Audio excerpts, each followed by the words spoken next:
서둘러서 이 문제를 잡으려고 하지 않으면 안 된다. 이번에 이게 그 파리 대책이잖아요. 네네, 파리 대책. 그래서 저는 이거를 진짜 파리 잡는 대책이다. 파리가 이 일종의 그 투기 세력이라고 볼 아, 수 예, 있죠. 예, 예, 예. 우리나라 땅을 상위 5%가 83%를 갖고 있거든요.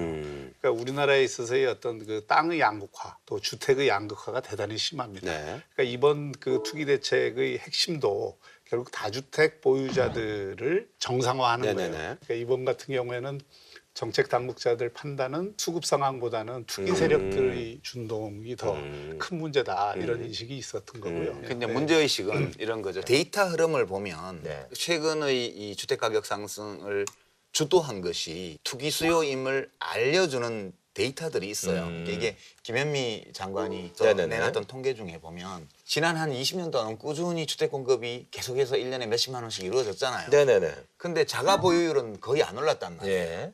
그러면 그동안에 새로 지어서 공급한 주택이 다 그 어디 집도 어디 갔냐 갔냐, 하니까 예. 그 다주택 보유자들이 다 가지게 된 거예요.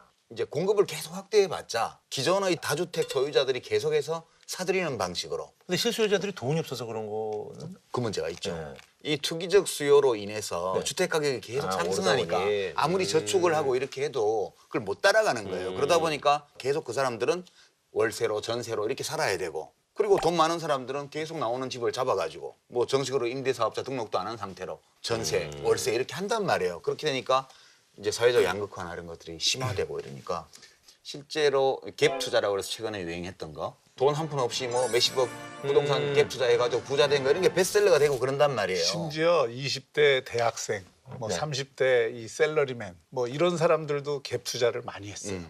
그래서 그 갭 투자로 투기 수요가 더 많이 생긴 거죠.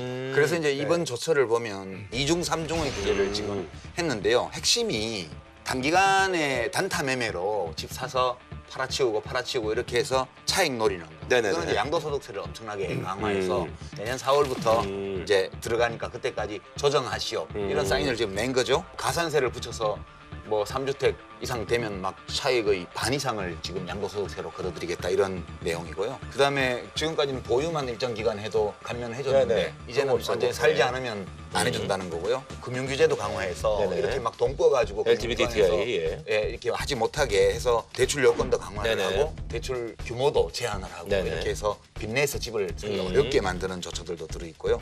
여러 주택을 갖고 있을 경우에 이제 세금 폭탄을 맞으니까 이런 경우는 차라리 임대사업자로 등록을 해서 세금 낼 거 내라. 사업자니까 그럼 세금 예. 낼 거 내고 그냥 영업을 해라 이런 내용도 들어있고 그다음에 재건축 단지의 분양권이나 이런 것들을 전매하는 과정에서도 투기가 과열되기 네네. 때문에 그 전매 제한 조처도 들어있고 이렇게 해서 말하자면 돈벌이를 목적으로 주택을 매매하려는 동기를 가진 사람들이 진입 못하게 지금 막은 그러니까 것이 이제 수요 정책의 핵심이에요.